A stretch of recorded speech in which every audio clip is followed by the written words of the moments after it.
palco, para mim, é um espaço onde eu me sinto mais verdadeira. É uma entrega total. Quer dizer, eu vou ao meu máximo do que eu acho. Me preenche totalmente, né? Todos os lados. É muito intenso.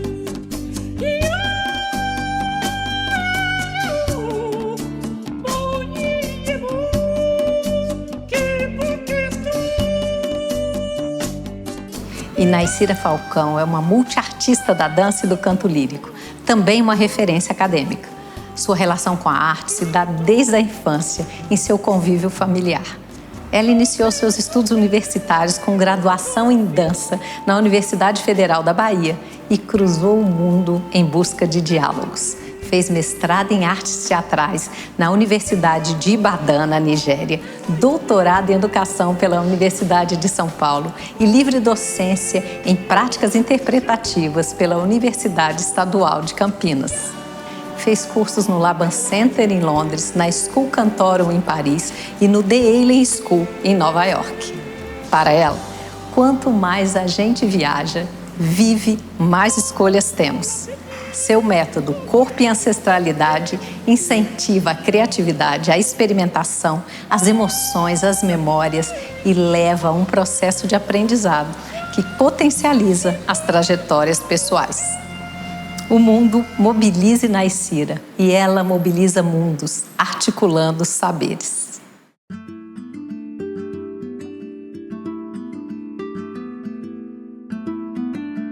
Eu digo sempre que eu comecei a escutar os ritmos e os cantos do terreiro ainda na barriga da minha mãe. E disse que a gente está escutando, né? Naquela época, ela recém-casada com meu pai, ela frequentava o terreiro.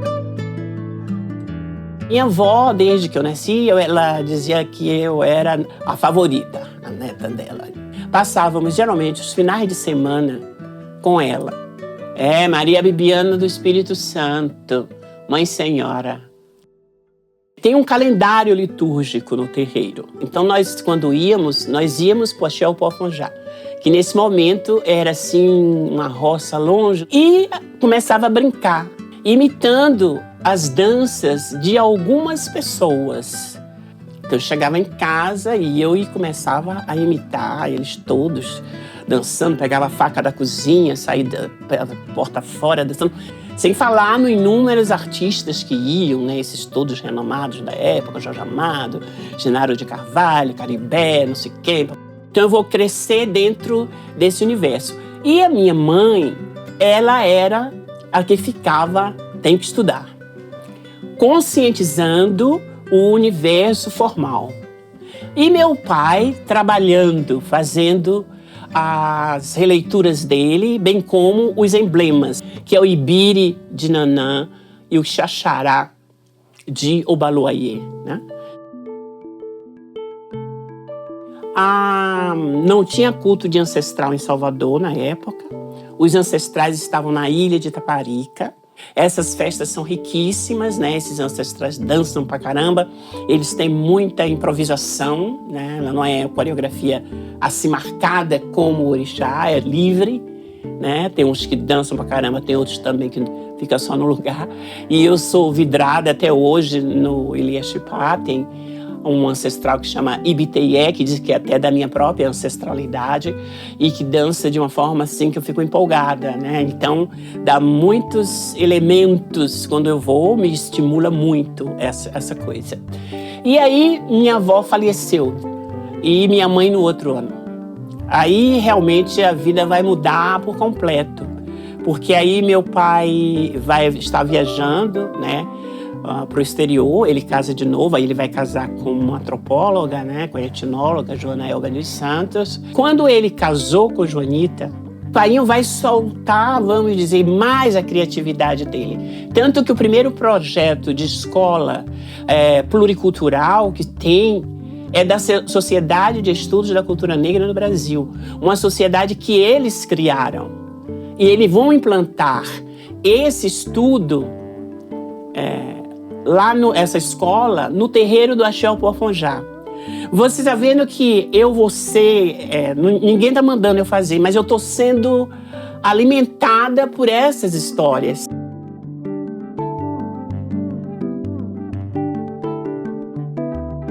quando meu pai está indo para o exterior, vai um fotógrafo tirar umas fotos da obra dele e leva a esposa dele. E a esposa era Laís. Eu olhei para Laís assim, com aquele corpo andando para lá e para cá. Aí eu disse, você faz dança? Aí ela disse, faço. Aí eu disse, eu quero fazer dança. Eu posso ir? Ela disse assim, sim, as inscrições já fecharam, mas quando reabrir, ele chama. Porque ele, na época, tinha um preparatório. Fazia aula eu fazia balé clássico com Mônica e fazia o moderno com Laís. Aí veio o vestibular, eu fiz o vestibular e passei. E na prova de improvisação, eu já fiz um sucesso, porque eu acredito que é justamente isso, quer dizer, eu não tinha uma dança formal, mas eu tô dançando, né?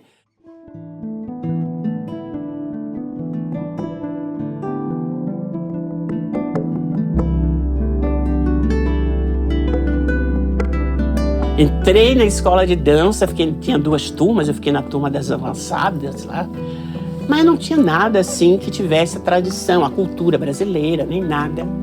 Mas, por outro lado, eu achava interessante, porque aí tinha aula de espaço, tinha aula de improvisação, tinha aula de técnica.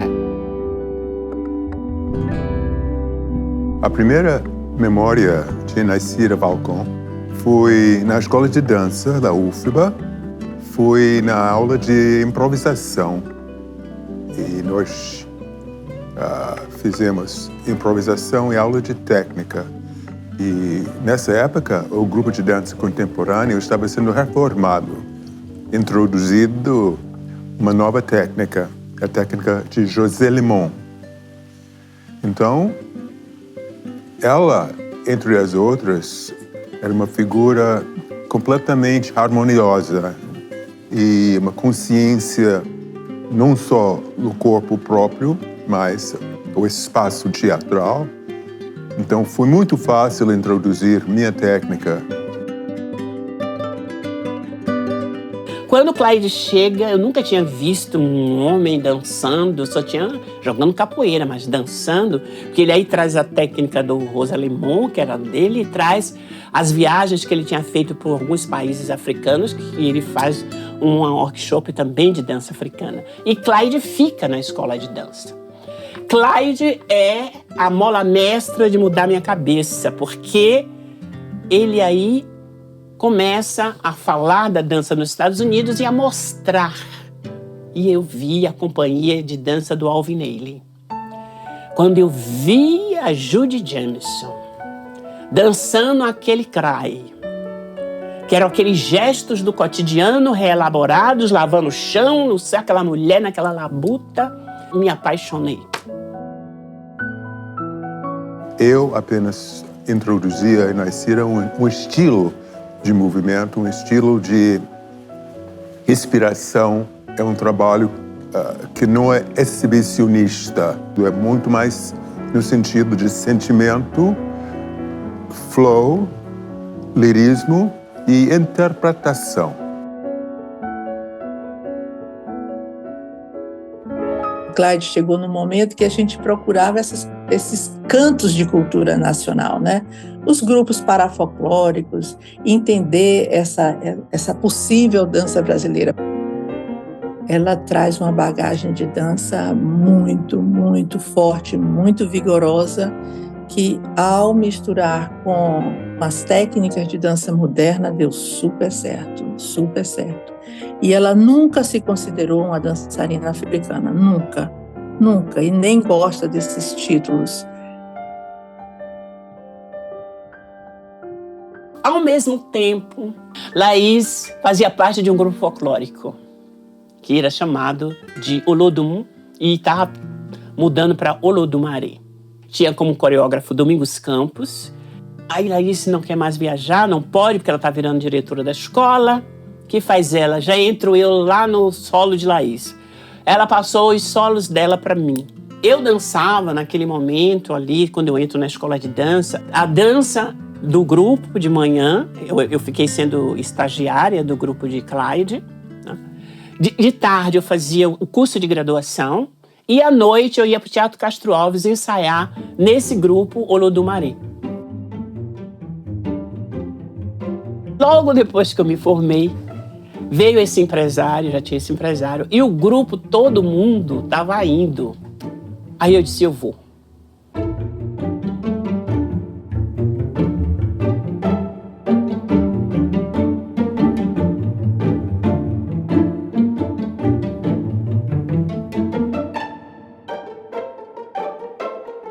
Fui para a Europa, eu não entendia bem a linguagem desse teatro de revista, como seria, como era, sabe?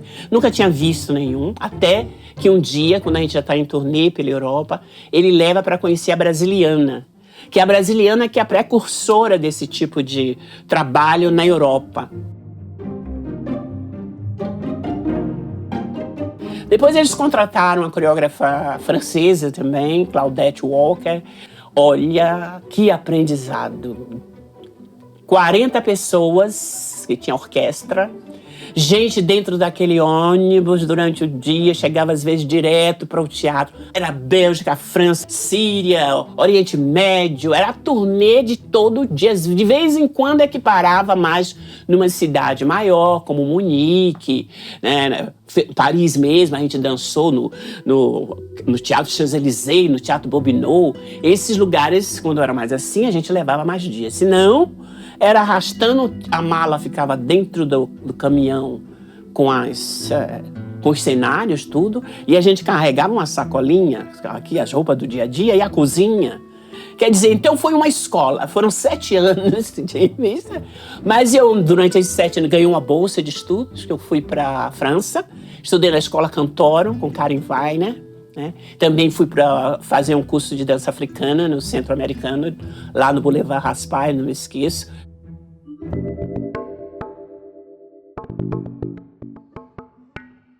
Eu fui para fazer uma experiência dancística com o Brasil Tropical. Chego lá, encontro não só Inacira, mas um time de pretos, velho, que, pelo amor de Deus, era Inacira, Flecha, Iara, sei lá, esse negócio assim, cara...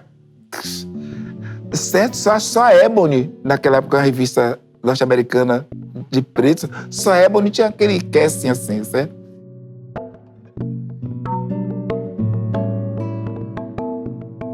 Inacira, no palco, velho, era um vendaval. Inacira não era nem Yansan, Inacira era o vento que Yansan cria. Inacira subia num salto de 15 centímetros, fazendo a vedete, a linda vedete maravilhosa, com estilos desse tamanho. Inacira jogava capoeira e lutava maculelê também no mesmo espetáculo. Ela era essa pessoa. Aí chegou um momento, aí já tinha junto o dinheiro, já tinha dado entrada no imóvel. E eu disse, agora eu vou para os Estados Unidos.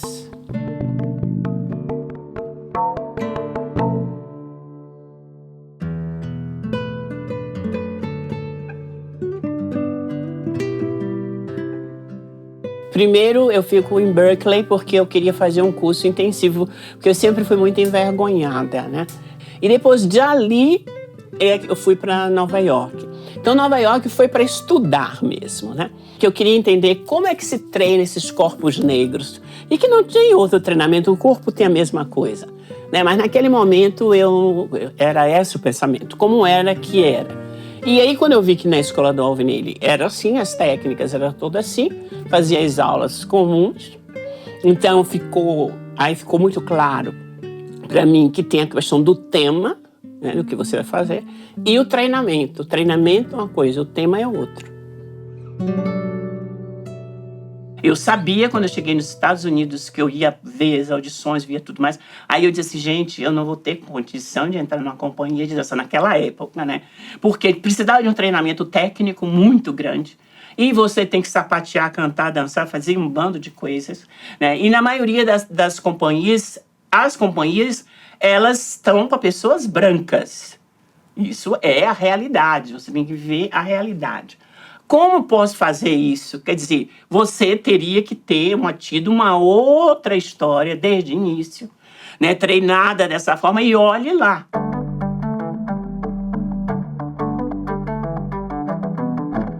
E desde aí eu fui vendo, desde a Isadora, Ruth Saint-Denis, a própria Mary Wigman na Alemanha, todas essas pessoas, elas falam das histórias dela, do olhar dela frente à sociedade. E aí veio, quando ela falou da mitologia grega, e eu vi aquela coreografia da Martha Graham, Clemistera, né? Aí eu disse assim, eu não tenho nada a ver com o mito grego. Mas eu tenho a ver com o mito iorubá, com a mitologia iorubá, desde criança. Então, eu vou fazer essa retomada. Aí acontece que conheço uma pessoa, o professor Wander Bimbola, que era professor lá da Universidade de Fé, e eu vou diretamente para ele e digo assim, eu gostaria de ir para a Nigéria. Então ele disse assim, quando seu pai for, manda seu documento, manda sua documentação. E eu mandei a minha documentação e fui aceita. Só que eles não tinham os meios financeiros de me manterem lá. Aí com essa carta, eu pleiteei uma bolsa ao CNPq.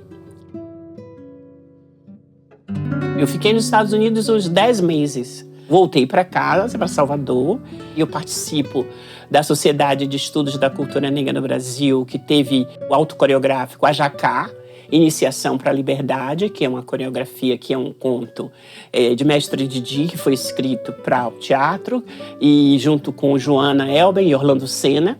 Aí veio o resultado, eu aí fui para lá.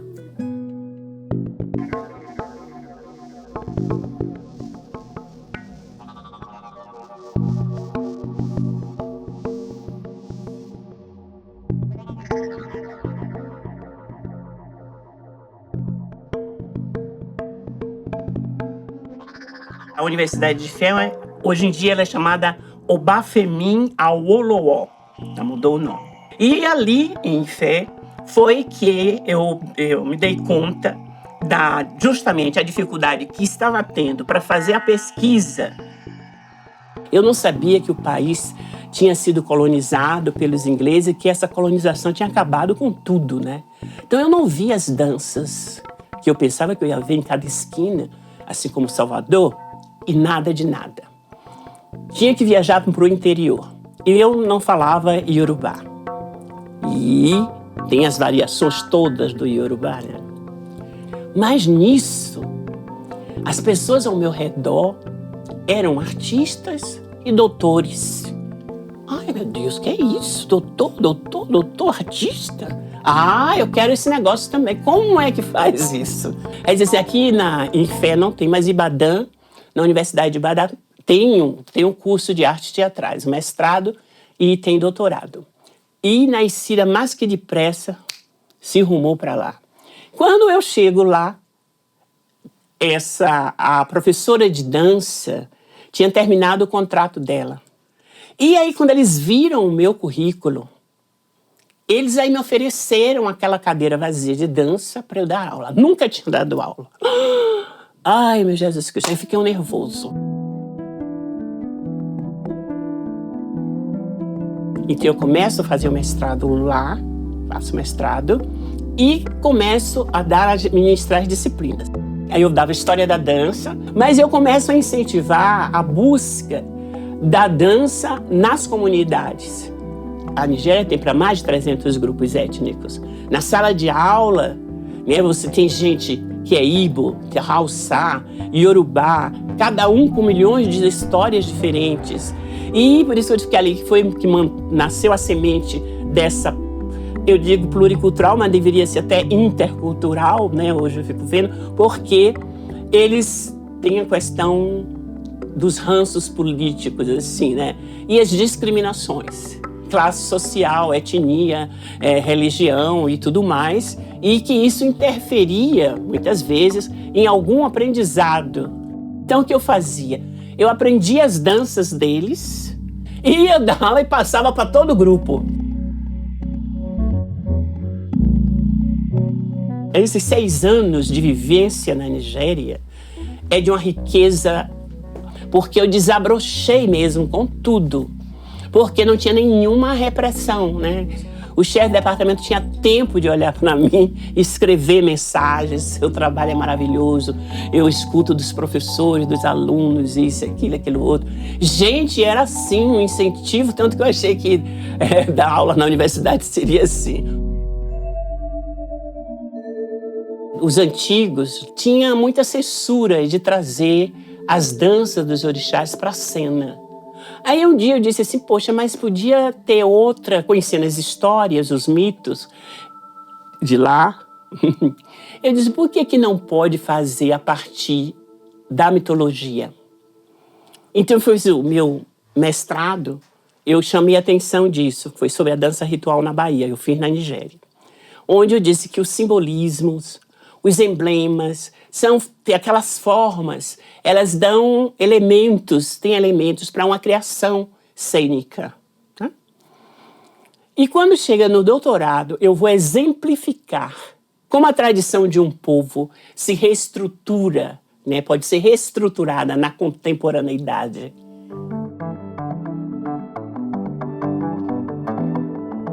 Eu tinha passado direto no doutorado. Mas acontece que eu não queria ter mestrado de Nigéria e doutorado de Nigéria. O lugar que abriu a porta foi o Laban Center, foi a bolsa do Conselho Britânico. Da Nigéria, vou para Londres.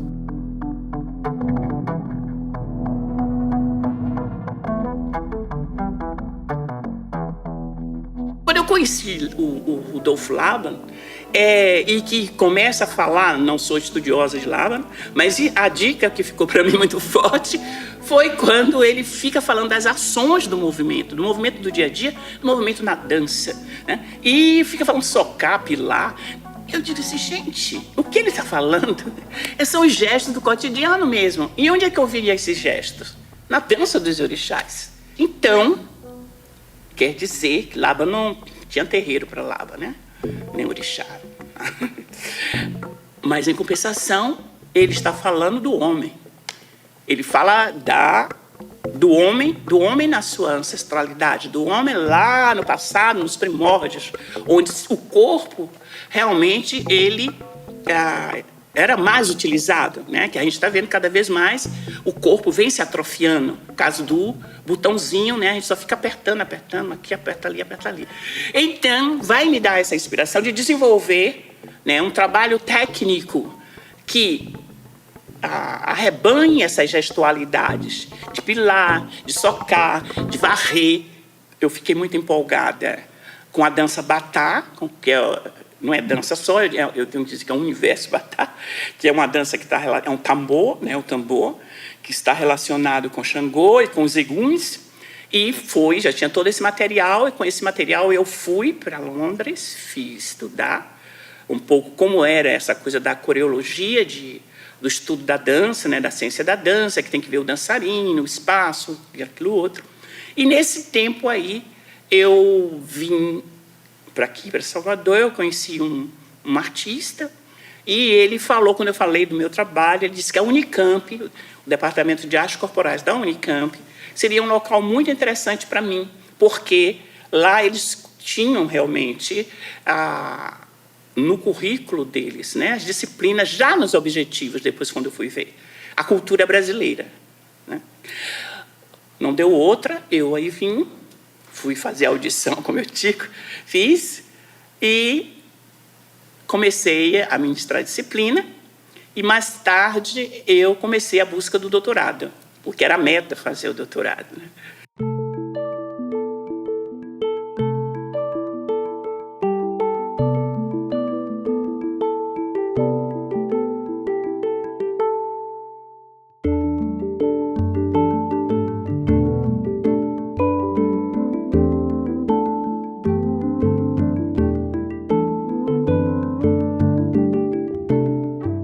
Cheguei aqui no interior de São Paulo, em Campinas, os alunos que chegaram, eles estavam todos assim, quer dizer, eles se assombraram, eu nunca me esqueço, aquela primeira turma, quer dizer, e eu também me assombrei com eles, quer dizer, foi mútua a situação.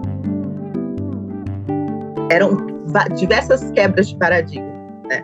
Você tem um corpo negro exuberante na sua frente te dando aula. Já era uma quebra de paradigma. Outra quebra de paradigma era pensar aquele corpo ensinando uma técnica que a gente não tinha contato ainda, né? E era uma quebra de paradigma tecnicamente radical. Por quê? Porque ela trabalhava com todas as inversões do que a gente passou 15, 16 anos estudando. Ou seja, nós estudávamos porque a coluna tinha que ser ereta, a oposição do chão ao chão, né? Ela dizia, não, enraiza, desce, conecta o sacro, né, com a terra. Então, assim, arrebanha, então, contrações. Ela transcreve, ela transcende, ela transforma os ritos vividos em um trabalho técnico de corpo para a construção de uma dança que pensa nossas brasilidades.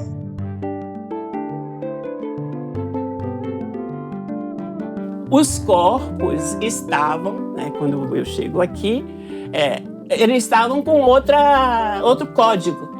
Então tinha que enriquecer com outros. Não é nem, eu não gosto da palavra que eu uso muito, desconstruir. Não tem nada de desconstruído. É uma questão de conhecer mais o idioma. Você fala inglês, eu quero aprender alemão. Então tem a parte da preparação corporal e depois mandar esses alunos buscar suas histórias e trazerem uma ação de seu ancestral, da sua avó, bisavó, seja lá. E é essa ação que ia trazer para a sala de aula para estarem trabalhando. O trabalho de corpo técnico da Inaicira é muito ligado a danças de terreiro, que esse é o mito dela, né? Então, tá lá o arrebanha, tá lá o pezinho mexendo no xirê. E sabe uma coisa bem interessante? Quando um professor como ela, um mestre, tem arraigado assim, né, os propósitos da fundamentação da linha de trabalho dele, ele consegue apaixonar o aluno, né? E aí aquela experiência fica. E ela sempre chamava atenção que a gente não perdesse a nossa característica. Então a gente se relaciona com o corpo e a ancestralidade, o que é super o que ela desenvolveu, mas esse corpo e ancestralidade já com a minha cara, com os meus saberes. Ela sempre nos deixou à vontade para a gente falar das nossas coisas, trazer os nossos conhecimentos para dialogar com as coisas dela.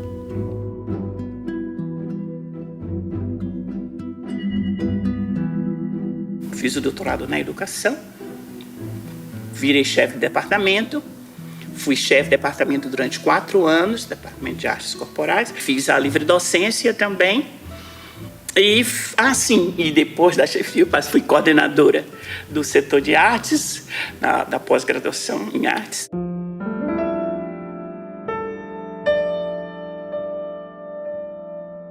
Conheci Inaicira quando ela está chefe do departamento da Unicamp, do Departamento de Artes Corporais, uma referência que me impulsionava de uma forma corajosa a estar em lugares que eu não estava. Então, desde um primeiro momento, o seu gestual, a sua maneira de mover, a intempestividade dos gestos, a maneira de olhar, a honestidade na forma de pensar o processo de criação e de se mover, isso me contagiou e me marcou ao ponto de eu entender, depois de muitos anos, que ela havia modificado a minha maneira de ser e de ver o mundo. Uma pessoa muito honesta aos seus valores e princípios, uma pessoa que faz tudo com muita qualidade, com muito vigor, com muita pesquisa, com muita sinceridade, né? E tem muita gente que ainda aprecia isso. Ela tem uma generosidade crítica, né? E ela nos incentiva, nos estimula a saber para onde a gente quer ir, né? Ela nos estimula a perceber a importância em dar passos bem enraizados, em deixar os pés bem enraizados. Então, ela dizia, É sobre isso que você quer falar? Você acha que isso é importante? Vai fundo, né? Mas antes disso, perceba a relevância e a importância que isso tem. Todo mundo tem o seu dom, o seu talento. E muitas vezes a gente não consegue sintonizar pela própria vida. Às vezes vai ter que trabalhar não sei aonde, fazer não sei o quê, quando o seu cerne não é esse. Então, primeiro é buscar isso, quer dizer, o seu sonho, o que é que você gostaria de fazer, de estar fazendo. E a partir do momento que você encontra isso, né, você se entrega, né? Entrega assim, na maneira de conhecer aquilo a fundo, né? De ver outras pessoas que fizeram, conhecer, acho muito importante, conhecer os antecessores. Então, é importante, eu sempre digo, o conhecimento.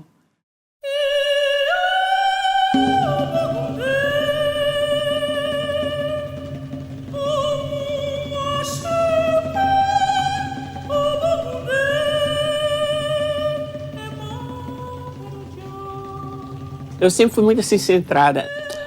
Cantava, mas não dei atenção para estar ali aprimorando. Eu vou fazer isso, mas quando eu chego na Nigéria, quando tem um coral da universidade, que eu vou participar, e vou aprimorar mais, realmente, quando eu chego em Campinas.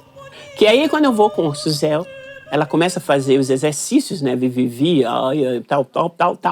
Aí ela disse, um momento. Aí ela vai lá dentro e ela volta com um LP de Jesse Norman.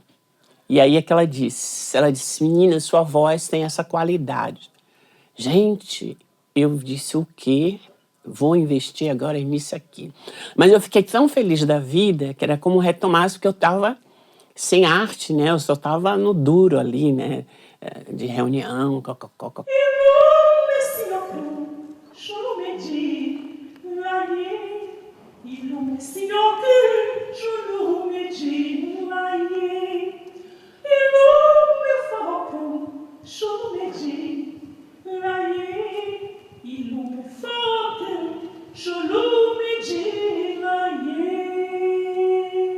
Roseli, ela abre para mim essa transcendência, porque ia ter um congresso sobre as religiões na USP.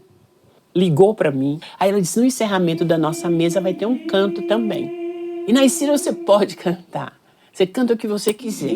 E aí, quando ela soltou a voz ali naquele anfiteatro, foi uma coisa muito impressionante, né? Eu costumo dizer que algo aconteceu, porque era de uma potência e de uma sensibilidade. Muita gente ficou muito emocionada, as pessoas levantaram mesmo, sabe? Literalmente, foi uma coisa assim, impressionante. E ali começou a presença dela na USP, eu diria.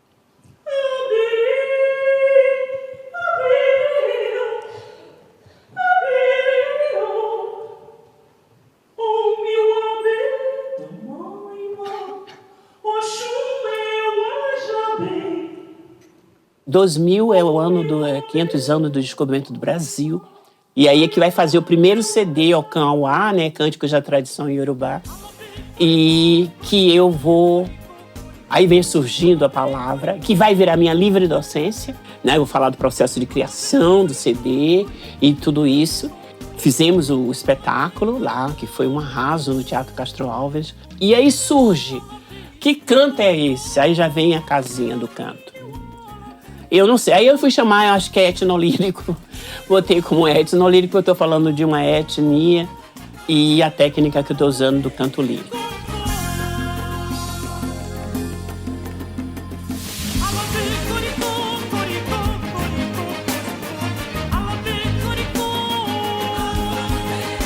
A Icira é uma cantora muito singular. Ela faz uma coisa muito própria dela, sabe? Ela é muito ela. Isso é muito bom, porque me dá muita segurança de fazer o que eu quero, sabe? Ela responde ao que eu penso, musicalmente, do que eu penso. Porque aí eu tô falando mais fazendo esse recorte pra música, porque eu sou desse lado mais da questão musical, né?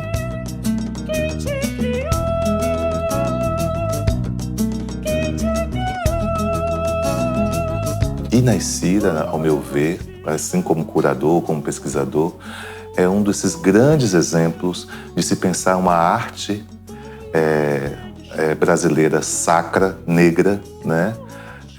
Sem desvendar, né, esses segredos, respeitando, né, esses conceitos da porteira para fora do terreiro, da porteira para dentro do terreiro, dos quartos de santo, dos espaços, né, para os iniciados, né, apenas. Né. Ela veio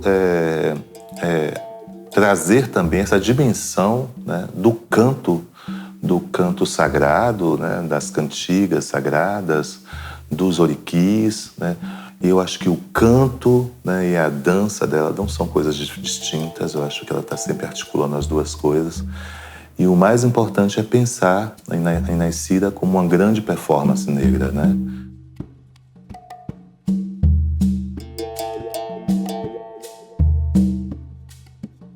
Me veio a ideia de desenvolver um trabalho, né, com dois grandes performances negros, né, da Bahia que eu admiro muito, né?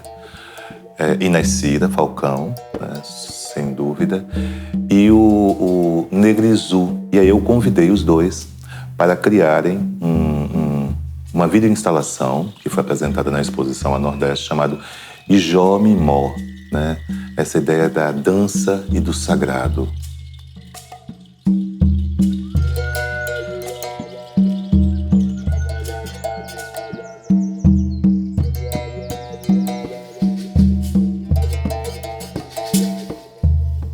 Eu queria que meu corpo falasse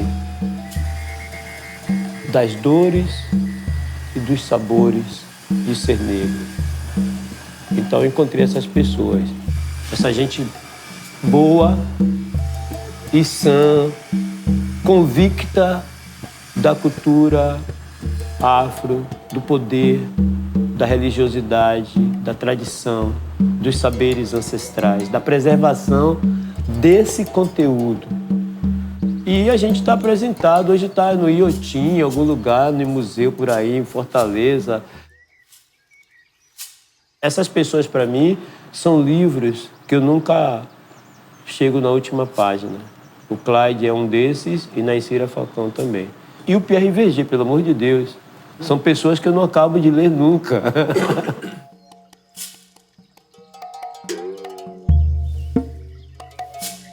Ela é, de fato, uma desbravadora e interlocutora de mundos. Eu tenho muita vontade de um dia poder ver cartografado a quantidade de territórios que ela conecta a partir desse desejo de estar, através da arte, transformando o seu entorno. Porque, de fato, é algo que impressiona pelo volume, impressiona pela fisicalidade, pela materialidade. São muitos caminhos, são muitos trajetos, são muitos feitos e são muitos olhares contagiados pelaquilo que ela realizou. Então, ela é uma transformadora de contextos.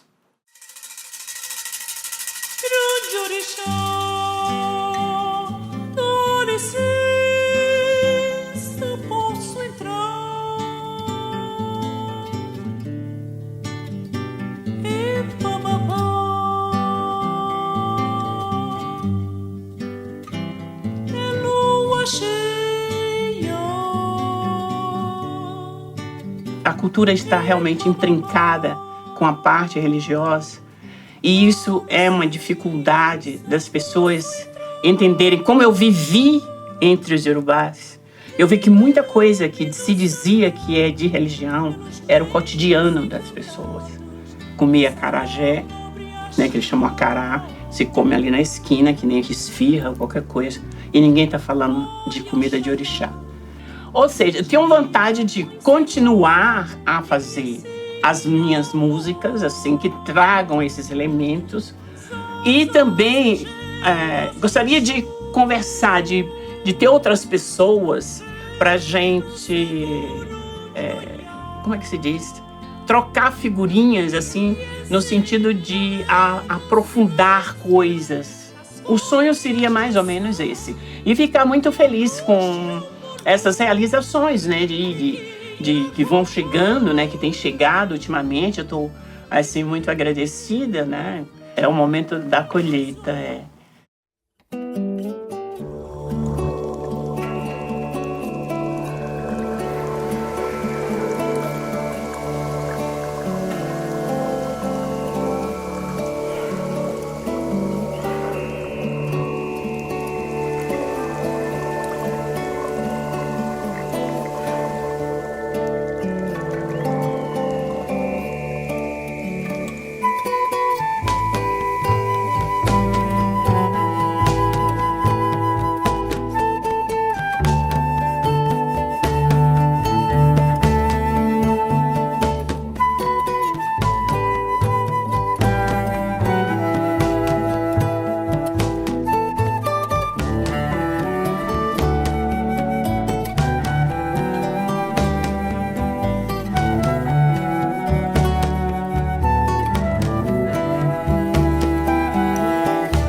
Rosário de lendas, crenças da vida.